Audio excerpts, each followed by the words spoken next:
Oui, mes chers amis, shalom aleichem, c'est une petite vidéo impromptue car j'ai eu beaucoup de questions qui m'ont été posées cette nuit et ce matin par message concernant les lois de Yom Kippourim. Donc je vais essayer de répondre aux questions les plus récurrentes et les plus fréquentes qui ont été posées et essayer de vous éclairer un petit peu pour les dynimes du Yom Kippourim. Donc, on commence déjà par la tefila. Donc, j'ai expliqué hier que pendant les Aseret Yemei Teshuvah, et donc en l'occurrence, ce que nous sommes nous actuellement, avant Yom Kippourim, et Yom Kippourim étant le dernier jour des Aseret Yemei Teshuvah, alors dans la Hamida, on doit dire HaMelech HaKadosh et non pas HaEl HaKadosh. Donc, si on s'est rendu compte tout de suite, au moment où on a dit HaEl HaKadosh, on dit « Oh mince !» Le temps de dire Shalom Aleichem Rabbi, c'est-à-dire quelques petites secondes, on peut reprendre et dire HaMelech HaKadosh. Si on ne s'est pas rendu compte et qu'on a commencé les autres Berachot, eh bien, on est obligé de recommencer depuis le début. Pourquoi? Parce que cette première prière fait partie d'un groupe de 3 prières qui sont considérées comme une seule. Donc, on ne peut pas revenir à la précédente. Ça, c'est ce qui concerne HaMelech HaKadosh. Ensuite, on a Melech Ohev Tzedaka ou Mishpat, on doit dire à la place HaMelech HaMishpat. Si encore une fois on s'est rendu compte de l'erreur, quelques secondes, le temps de dire Shalom Aleichem Rabbi, on peut revenir et reprendre et dire HaMelech HaMishpat. Si on ne s'est pas rendu compte, eh bien nous, les Marocains, nous ne revenons pas. Nous continuons. Bien évidemment, les Katehila, dès le départ, il faut faire les choses comme il se doit et dire les formules qui ont été consacrées par nos Haramim. Maintenant, pour HaMelech HaMishpat, beaucoup de nos décisionnaires à nous se rangent sur l'avis du Rama qui dit, étant donné qu'on rappelle la Malchut, on dit Melech Ohev Tzedaka ou Mishpat. Donc, si a posteriori, on s'est trompé, eh bien, on ne revient pas, on n'a pas besoin de revenir. Pour toutes les autres formulations, il faut faire attention à les dire, bien évidemment, dans la Hamida. Et si on ne les a pas dites, eh bien, on ne revient pas. Ça, c'est ce qui concerne le plus important concernant, bien évidemment, la Hamida. C'est ce que j'ai lu ici. Qu'est-ce qu'il y avait d'autre? Alors, on m'a posé des questions concernant le mikvé cette année. Concernant le mikvé cette année, eh bien, il n'y aura normalement pas de mikvé. Je parle du mikvé pour les hommes. Je répète, je parle du mikvé pour les hommes. Les femmes sont doivent obligatoirement aller au mikvé pendant la période où elles doivent aller. Ça n'a rien à voir avec le mikvé qu'on a l'habitude de faire pour aller à Yom, pour le Yom Kippourim, pour les Rosh Hashanah et pour le Shabbat. Ça concerne les hommes. Les femmes chez nous, au Maroc, ne vont pas au mikvé la veille du Yom Kippourim. Donc je répète, c'est pour les hommes. Alors qu'est-ce qu'on fait? On remplace ça par, on se verse Tisha Kabin, c'est-à-dire il y a plusieurs avis. Le minimum c'est 12 litres et demi, 13 litres jusqu'à 16 litres d'eau. Comment on fait? Ben c'est simple, c'est à peu près 10 à 11 bouteilles de Sidi Ali de 1,5 litre ou de toute bouteille d'eau minérale de 1,5 litre qu'on verse dans un seau et on a la quantité exacte. Ensuite, comme c'est très lourd à porter, donc j'avais expliqué hier, celui qui a la force, Baruch Hashem, et qui peut se verser d'un seul coup les 13 litres d'eau sur le corps, il faut absolument humecter, mouiller toutes les parties du corps. Et avant de s'asperger de ce seau où on va voir après de la douche, il faut bien sûr se mouiller la plante des pieds avant, se mouiller les parties qui ont le risque de ne pas être mouillées par l'eau. Car comme dans le mikvé normal, on s'immerge complètement et toutes les parties sont en contact de l'eau. Dans la douche ou avec le seau, c'est un peu plus compliqué. Donc, il faut se mouiller auparavant les parties qui risquent de ne pas être au contact de l'eau. Sur les aisselles, etc. Alors, on met, si on ne peut pas lever le seau car c'est trop lourd, on peut le faire en 3 fois, mais j'avais expliqué hier. D'abord, il faut que quelqu'un vous aide, un frère ou un papa, ensuite, ou un fils. Ensuite, il faut un enchaînement entre le premier, deuxième et troisième. Déjà, au moment où le premier va se vider, tout de suite, on va enchaîner au deuxième et ainsi de suite au troisième. C'est un peu plus compliqué. La solution la meilleure, c'est la douche. La douche, il faut compter à peu près, pour qu'un seau de 16 litres d'eau, entre 13 et 16 litres d'eau se remplisse, il faut compter entre 4, 3 et 5 minutes. Ça dépend de la force de l'eau. Donc voilà, si la douche, on l'accroche et on se met dessus pendant 5 minutes. Mais il faut bien sûr faire attention à mouiller toutes les parties du corps. Et celles qui ne sont pas touchées par la douche, eh bien les mouiller avant de s'immerger de se mettre sous la douche. Toutes les parties du corps, ne pas laisser les bras ou les mains ou les paumes des mains collées au corps. Laissez toujours un petit espace pour que l'eau puisse s'infiltrer, s'engouffrer, pour que tout le corps soit en contact de l'eau. Voilà, donc je crois avoir répondu. Ceux qui ne peuvent pas accrocher la douche, il y a un problème à la maison, ils ne peuvent pas accrocher la douche. Alors 2 minutes et demie avec la main droite, 2 minutes et demie avec la main gauche, jusqu'à qu'ils arrivent à la quantité d'eau voulue. Autre chose, on m'a posé une question, on m'a dit Yaakov, quelles sont les fautes que Yom Kippourim ne pardonne pas? Alors je vais commencer déjà par les fautes que Yom Kippourim pardonne. Les fautes que Yom Kippourim pardonne, ce sont les fautes qui nous concernent directement, qui concernent notre relation avec Akadosh Baruch Hu. On va dire la relation verticale. Donc on va dire les mitzvot assez, les commandements positifs qu'on n'a pas fait. Celle-ci, disait Hachamim, sur place à Yom Kippourim, avec la tchouva, eh bien on ne bouge pas jusqu'à qu'on obtient le pardon. Juste par le fait déjà de Yom Kippourim, on obtient le pardon. Ensuite, on a les mitzvot, les mitzvot lota'aseh, où il n'y a pas de hazvehaïla, de karet, haman al-itzlan.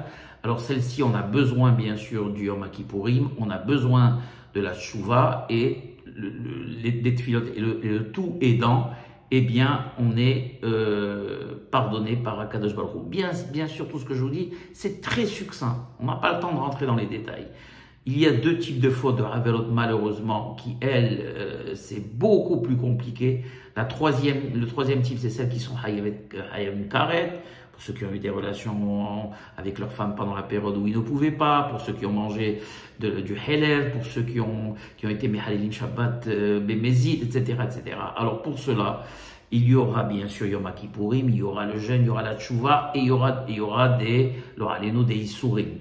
Et pour la 4e catégorie, eh bien, même Yom Kippourim ne pardonne pas. Ça, c'est pour le Hilul Hashem, la profanation Hazvehaïla du nom de Dieu. Ça, ce sont des choses dont je ne veux pas rentrer avec vous dans les détails, puisque Baruch Hashem, 90%, 98% du Ham Israël ne sont pas concernés. Bon.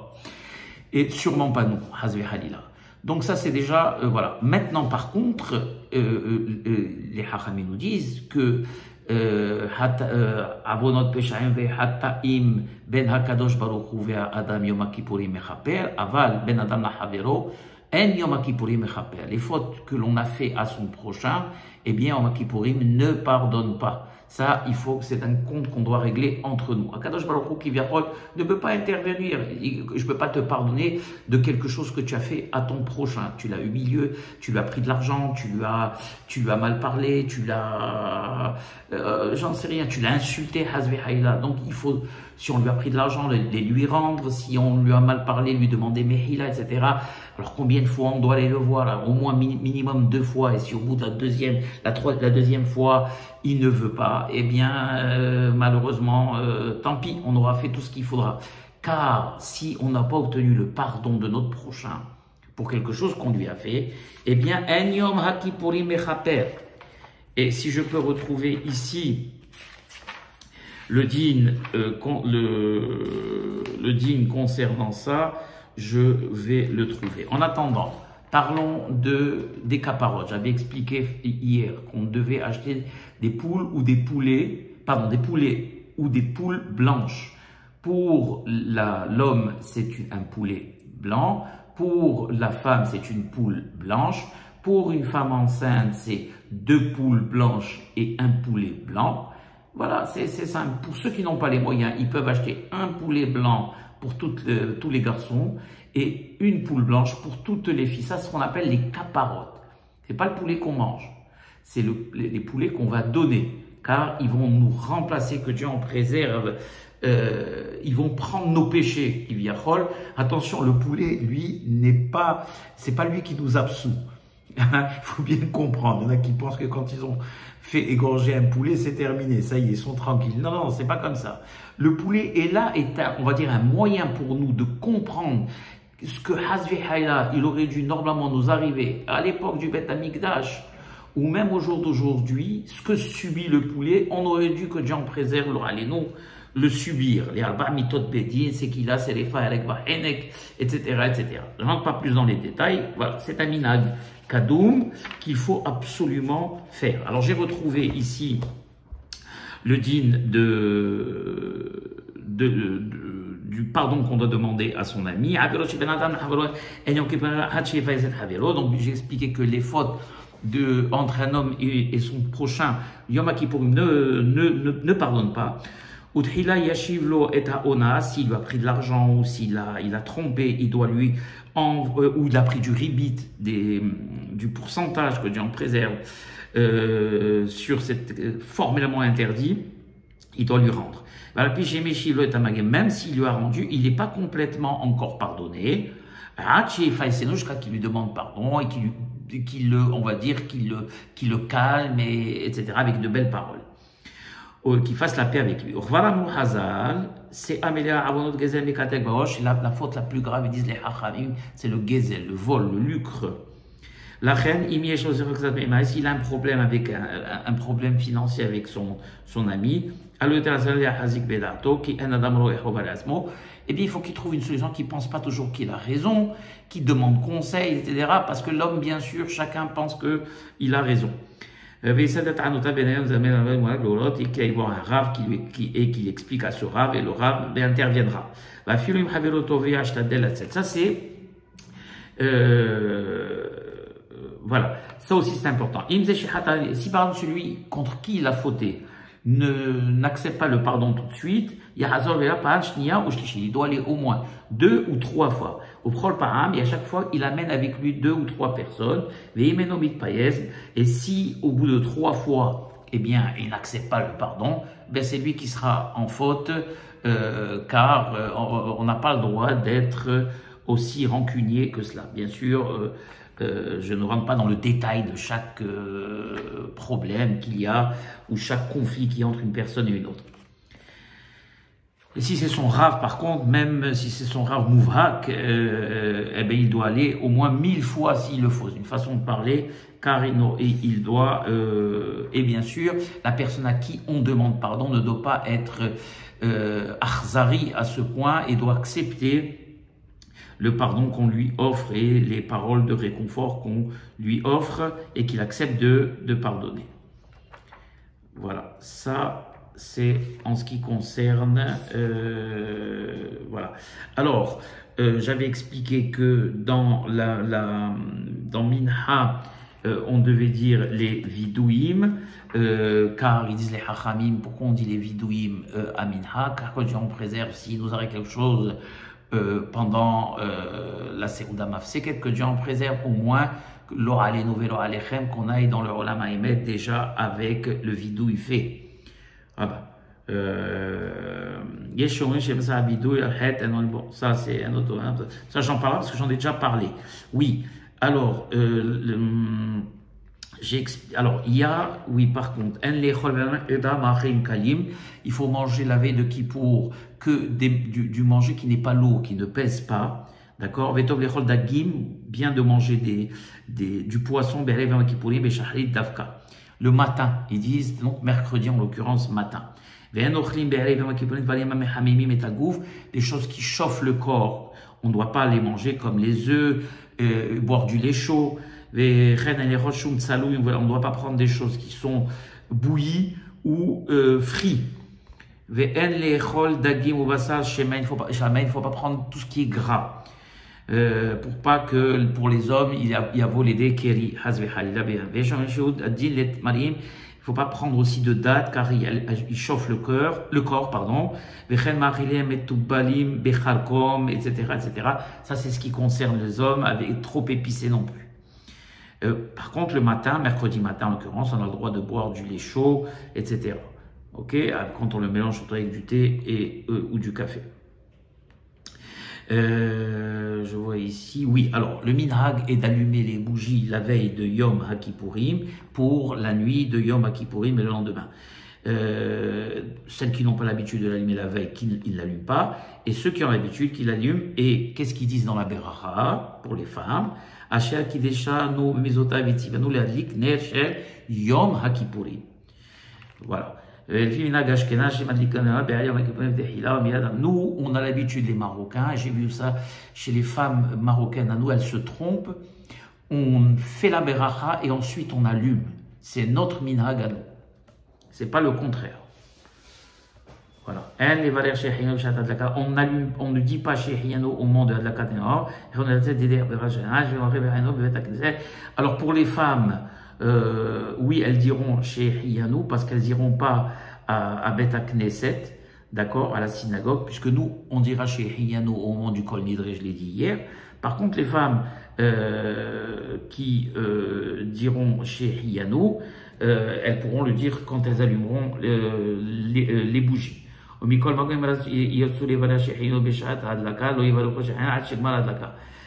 ne diront Shehianu jusqu'après avoir terminé d'allumer.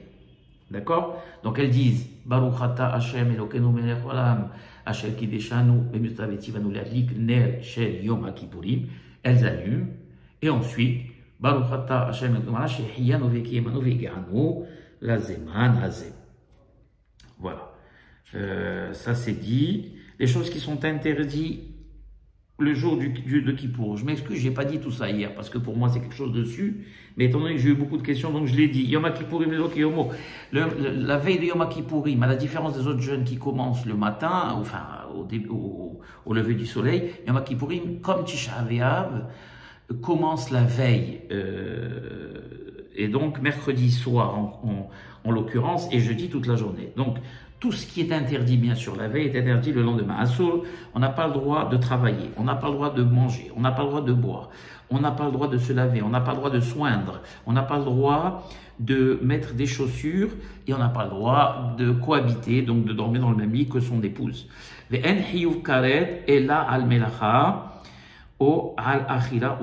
bien sûr, le Hayav Karet, le retranchement, la punition qui est très grave, elle concerne seulement celui qui travaille, celui qui mange et celui qui boit. Par contre, les autres mettre des chaussures ou se soindre ou se laver, ça c'est pour la plupart des décisionnaires quelque chose qui est des rabbanan, que les hachamim ont rajouté. Par contre, pour les trois choses dont j'ai parlé, Achiyashtiya et Melacha, ça c'est Min HaTorah. Et donc celui qui enfreint cela, la Hamana d'Itzlan, il est Hayav Karet.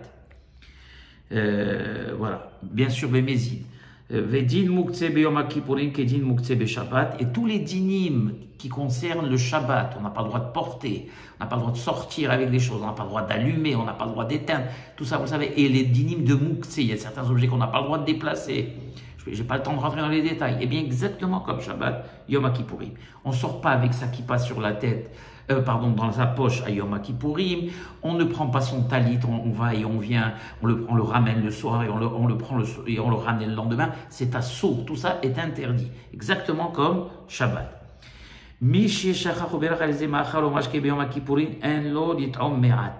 Et là, quelqu'un qui s'est trompé, qui a oublié que c'était Yom HaKippurim, ça peut arriver.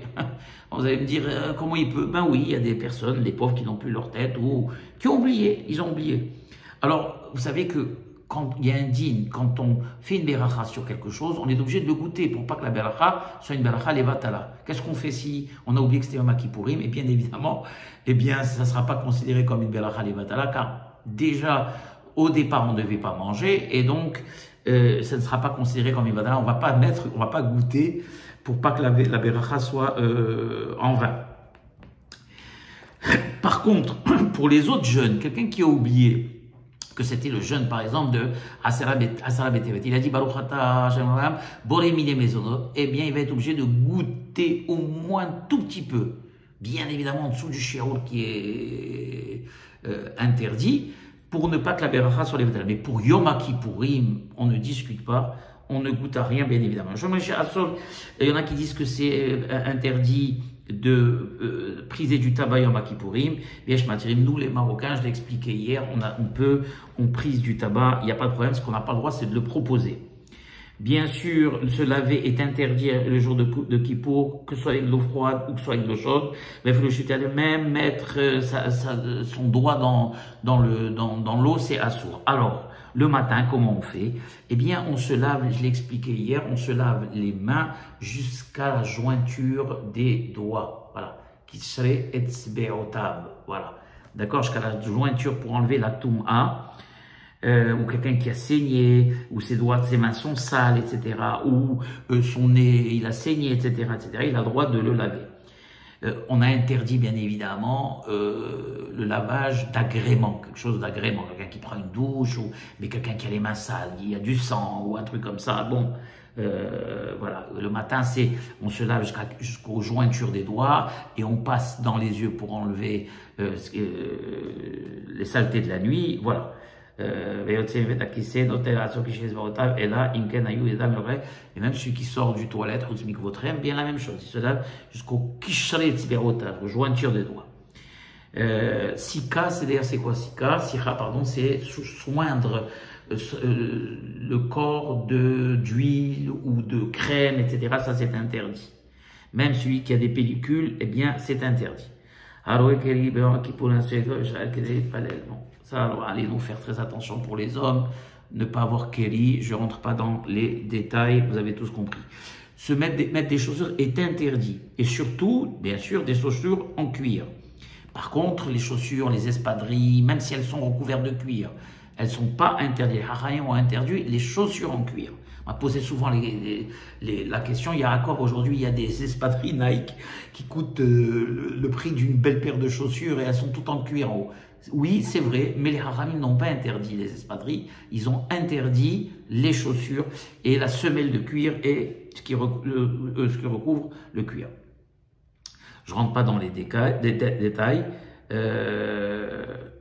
Et il y en a qui disent que même ceux qui mettent des chaussures à Yom Kippourim, c'est comme s'ils faisaient une certaine hotza'a, puisqu'ils n'ont pas le droit de les porter, et donc les porter, c'est comme s'ils faisaient une hotza'a. Par exemple, si moi je prends mes lunettes de vue et avec lesquelles je marche et avec lesquelles je fais tout et que je les mets sur ma tête, eh bien c'est une hotza'a. Les lunettes elles doivent être sur etc. Donc la hotza'a c'est quoi? C'est sortir mirshuta yahid les shutarabim avec un objet à une place où il ne doit pas être. Ma ceinture elle doit être dans les passants de mon pantalon. Si je la mets sur mon épaule, c'est une hotza'a. Donc la même chose, les chaussures que moi j'ai mis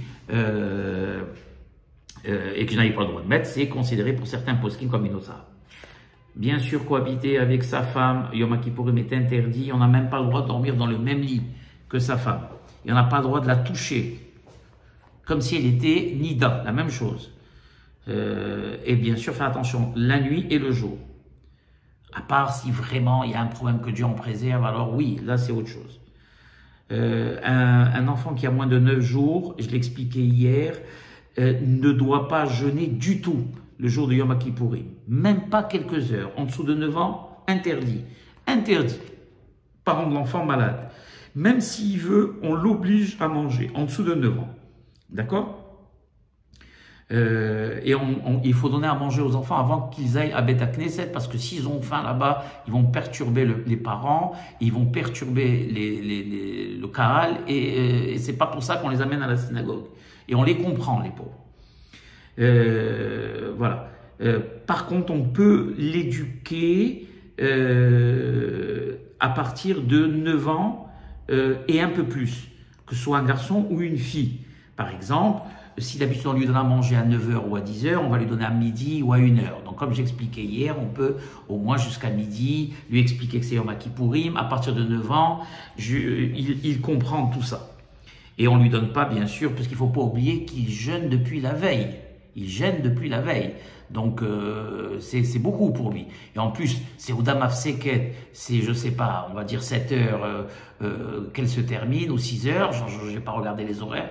Eh bien, jusqu'au lendemain, 1 heure, c'est pas mal. D'accord? Donc, c'est déjà pas mal.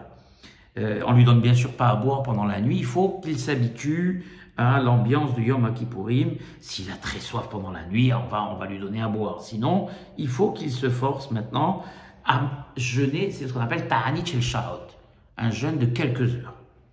Et s'il veut jeûner toute la journée, on l'en empêche. Je l'ai expliqué hier. En dessous de 9 ans, rien du tout. Au-dessus de 9 ans, garçons ou filles, on les habitue au jeûne de certaines heures, de quelques heures. Ça, c'est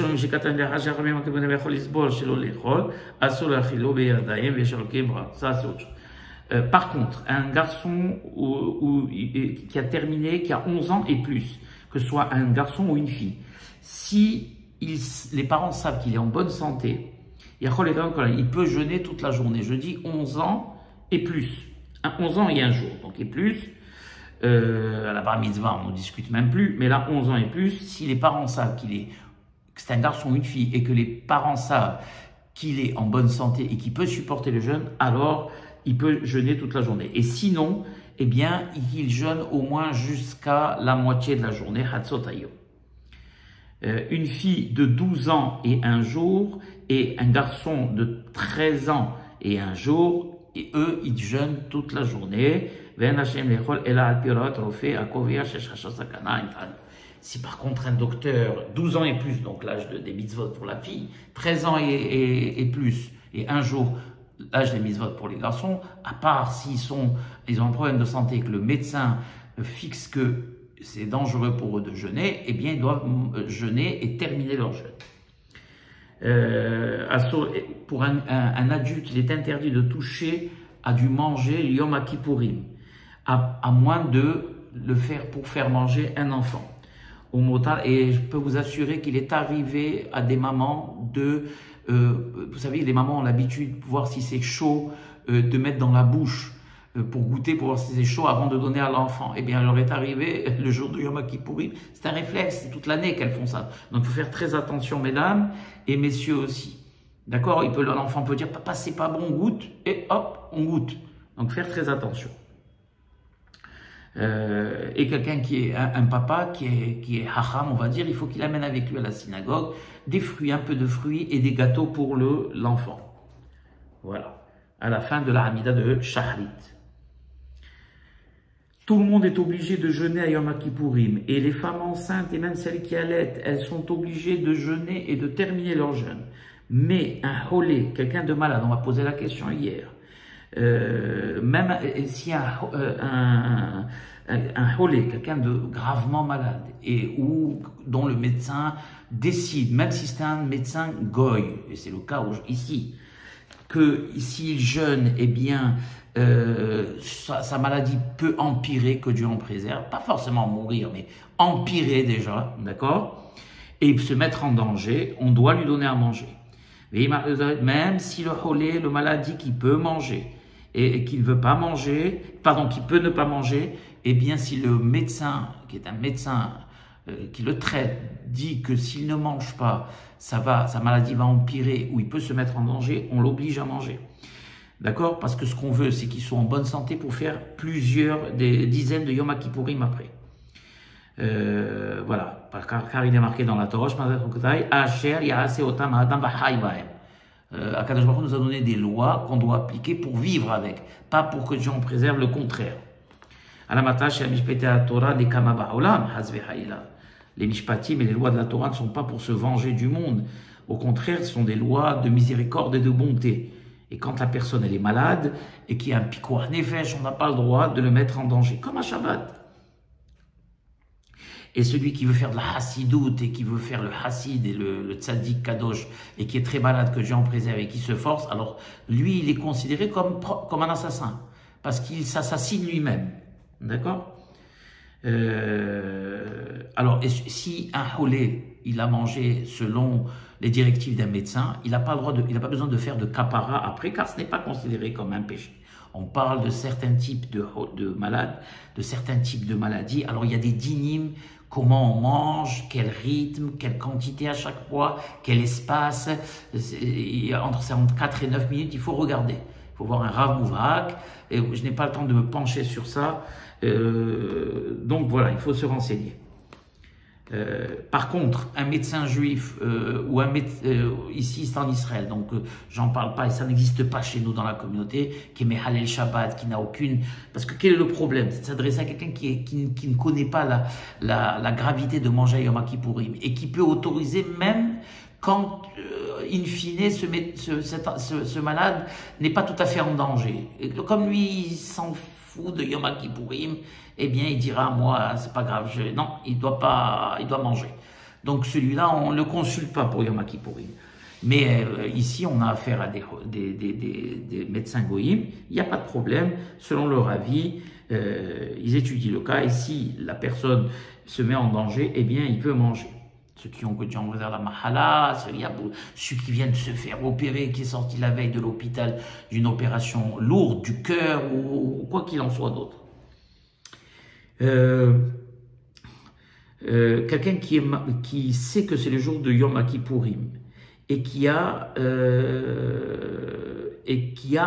veut manger le jour du Yom Kippourim. C'est ce qu'on appelle la boulimie. Il a une maladie de boulimie, il peut mourir s'il n'est pas quelque chose dans la bouche. Il dit ici que même si les médecins disent qu'il n'est pas en danger physiquement, eh bien, on lui donne à manger quand même. Donc ça, c'est des cas très très particuliers à la Botaï. Je ne vais pas rentrer. Ça, c'est des cas qui peuvent nous intéresser. Une femme qui vient d'accoucher, elle est à 3, ça fait 3 jours qu'elle a accouché. Donc, par exemple, elle a accouché le 8 Tishrei, d'accord. Elle a passé les 3 jours. Moi, je ne sais pas, Mikan, si par exemple, elle a accouché la veille, là, peut-être qu'elle peut manger. Moi, je connais des femmes qui ont accouché le jour du Yom Kippourim mais qui n'ont rien mangé. Mais ça dépendra encore une fois du médecin. Moi, je ne suis pas médecin. D'accord?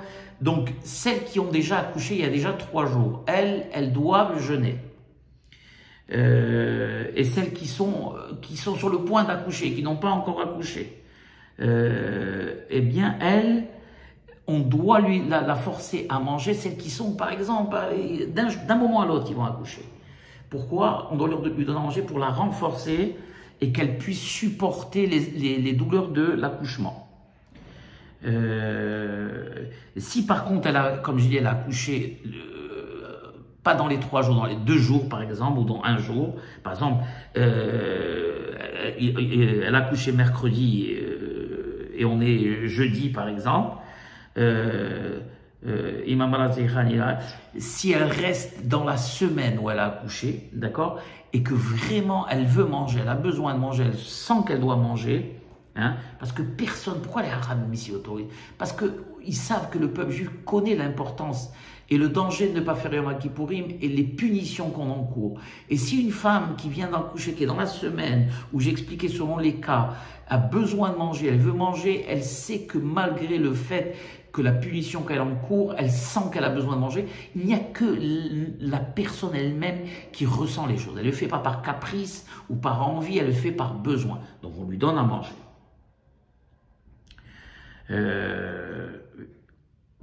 Et si elle te dit j'ai pas besoin, eh bien elle sait. Dans les 7 jours, elle sait, donc on ne lui donne pas à manger. Par contre, 7 jours passés, elle est comme toutes les autres personnes. Donc je répète, pendant la semaine où elle a accouché, si vraiment elle a envie de manger et elle sent qu'elle a besoin de manger, on lui donne à manger. Si elle vous dit je n'ai pas envie de manger, on ne la force pas à manger, qu'elle jeûne. Après les 7 jours, elle est comme tout le monde, elle doit jeûner. Voilà. Là, il y a trop de dynim, je ne peux pas rentrer dans tous les détails, on n'a pas le temps. Ça, il faut regarder tous les dynim concernant le holé.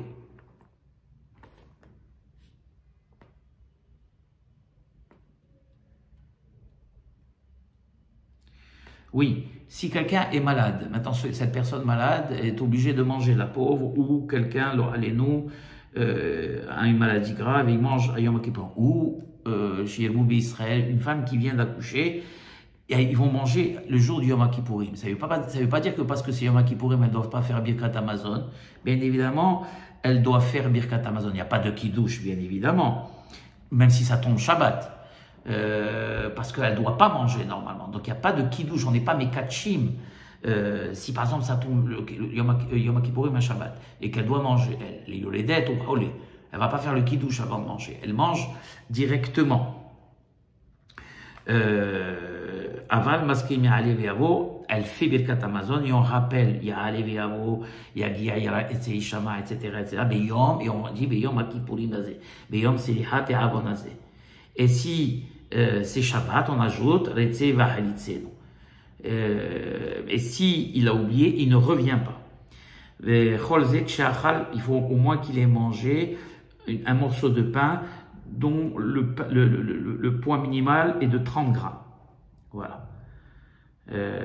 Et si il a mangé, bien sûr, il va manger ces 30 grammes, il va passer le temps qu'il faut, c'est à peu près 4 minutes. Donc, il se lave les mains jusqu'au pérec, c'est-à-dire jusqu'à, comme on a expliqué tout à l'heure, bli beracha, il fait le motzi, voilà.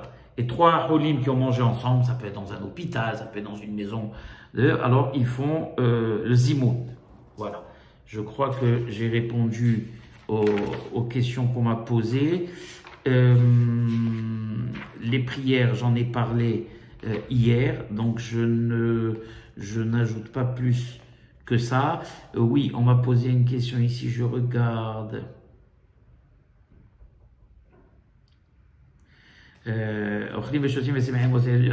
Après, à la fin de Yom Kippourim, on mange et c'est considéré comme un Yom Tov, d'accord? Car à l'époque du Beth Amikdash, j'avais une voix céleste qui sortait qui disait mange avec joie ton pain car tu as été pardonné par ton Créateur. Voilà, si quelqu'un il n'a pas pu faire la Ne'ila, il ne peut pas rattraper. Vous savez ce qu'on appelle le Tefilat Tashlumin. Si par exemple quelqu'un il n'a pas fait Minha, il arrive à Arbit, alors il fait déjà la Amida de Arbit et ensuite il dit voici je fais la Tefilat de Minha, il refait notre Amida en indiquant qu'il refait cette Amida pour la Tefilat de Minha qu'il n'a pas fait. C'est ce qu'on appelle Tefilat Tashlumin. Ne'ila, il n'y a pas de tashlumin. Quelqu'un qui, comme Moussaf, comme disait Haïm, Avar Zbano, Batel Korbano. Donc c'est quelque chose qu'on ne peut pas ramener, on ne peut pas refaire. Donc quelqu'un qui n'a pas fait la Ne'ila, eh bien il n'y a pas de répétition. Voilà, tout ça je l'ai dit. Alors, une dernière chose. Yami chez Ben Yom Kippourim et Sukkot, les jours qui vont nous séparer de Sukkot, donc entre Yom Kippourim et Sukkot, il n'y a pas de vidouille, de Nefilat Havayim. Par contre, on a le droit de faire un Ta'anit Yahid. Quelqu'un, par exemple, qui a fait un rêve qui l'a dérangé, où il avait des choses qui l'ont dérangé, ce qu'on appelle Ta'anit Yahid, un jeûne individuel. Il a le droit de le faire. Ou celui qui a l'habitude de jeûner le jour de l'anniversaire du décès de son papa ou de sa maman. Voilà. Voilà mes chers amis, j'espère avoir répondu aux questions qu'on m'a posées. Baruch Adonai Le'olam, Amen ve Amen. Continuez à vous abonner à notre chaîne, augmentez le nombre d'abonnés. Baruch Hashem, j'ai vu que certains l'ont fait, merci beaucoup.